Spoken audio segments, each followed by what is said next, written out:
पाकिस्तान के मंसूबों पर पानी फेरने का काम भारत की सुरक्षा एजेंसियों को अच्छे से आता है। पाकिस्तान से समुद्र के रास्ते नशे की बड़ी खेप श्रीलंका के लिए रवाना हुई थी, मगर उसके सामने आ गए गुजरात एटीएस और इंडियन कोस्ट गार्ड के जांबाज और फिर हुई नशे पर सर्जिकल स्ट्राइक।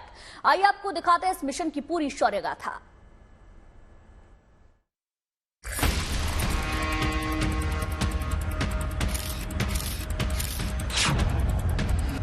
पाकिस्तान की बड़ी साजिश हुई नाकाम।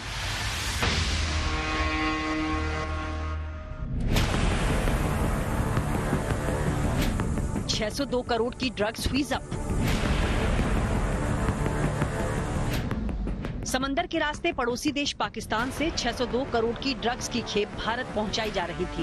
ये ड्रग्स कंसाइनमेंट पाकिस्तान से श्रीलंका के लिए रवाना किया गया था, लेकिन गुजरात एटीएस ने भारतीय कोस्ट गार्ड के साथ मिलकर पाकिस्तान के अरमानों पर पानी फेर दिया और ड्रग्स की बड़ी खेप जब्त की।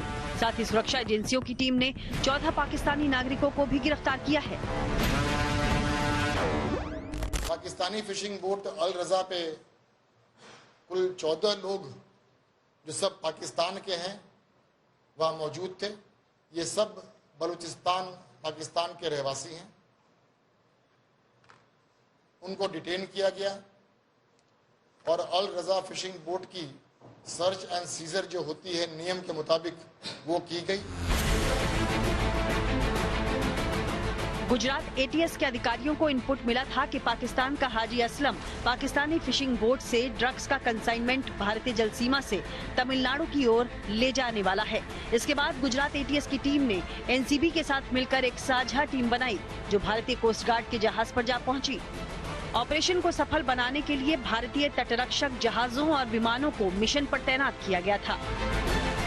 एनसीबी और एटीएस अधिकारियों को ले जा रहे आईसीजी जहाज राजरतन ने संदिग्ध नाव की पहचान की। इसके बाद नशीली ड्रग से लदी इस नाव में कोई एक्टिविटी हो पाती, इससे पहले ही कोस्ट गार्ड ने उन्हें अपनी कस्टडी में ले लिया। हमारी टीम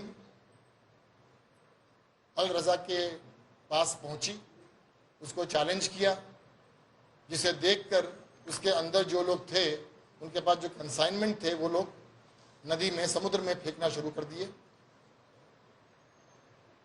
बहुत ही बहादुरी से एंटी टेररिस्ट स्क्वाड के ये 2 अधिकारी, पुलिस इंस्पेक्टर निखिल ब्रह्मभट्ट और पीएसआई मनीष पटेल और इंडियन कोस्ट गार्ड के अधिकारी ने इस पूरे चैलेंज को स्वीकार किया और पूरे सर्कमस्टेंसेस को देख के इंडियन कोस्ट गार्ड की तरफ से फायरिंग करने की जरूरत पड़ी।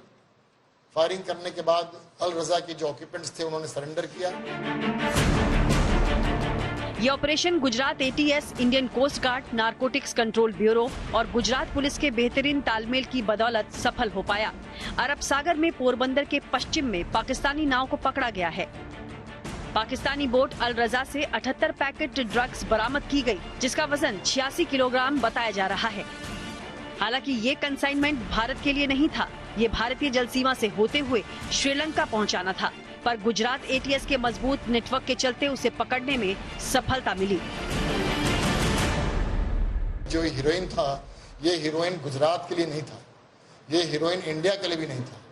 ये हीरोइन जो था, ये कंसाइनमेंट जो था, ये श्रीलंका के लिए था। लेकिन आज मुझे इस बात का गर्व है और खुशी है कि एंटी टेररिस्ट स्क्वाड के अधिकारियों का जो इंफॉर्मेशन नेटवर्क है वो अब इतना स्ट्रांग हो गया है कि भले हमारे यहाँ का रिसीवर न हो, लेकिन सिर्फ हमारे दरिया का अगर उपयोग किया जा रहा है तो हमें इस तरह की इंफॉर्मेशन मिल जाती है और इस इंफॉर्मेशन के ऊपर से सफलतापूर्वक इस तरह की कार्यवाही हम लोग करने में सफल हो रहे हैं। इस ऑपरेशन में पाकिस्तानी बोट में सवार मास्टरमाइंड नजीर हुसैन फायरिंग में घायल हुआ, जिसका इलाज करवाया गया। एटीएस और भारतीय कोस्ट गार्ड की सजगता की वजह से पिछले 3 सालों में 11 ऐसे सफल ऑपरेशन हुए हैं, जो ये बताते हैं कि भारतीय सुरक्षा एजेंसियों के मजबूत नेटवर्क की बदौलत भारतीय जल सीमा से अब कोई भी नशीले पदार्थों की हेराफेरी मुमकिन नहीं है। पड़ोसी देश चाहे नशे के कारोबार की जितनी साजिश रच ले, हमारी सुरक्षा एजेंसियां आगे भी ऐसी ही सर्जिकल स्ट्राइक को अंजाम देती रहेंगी। Bureau report, good news today.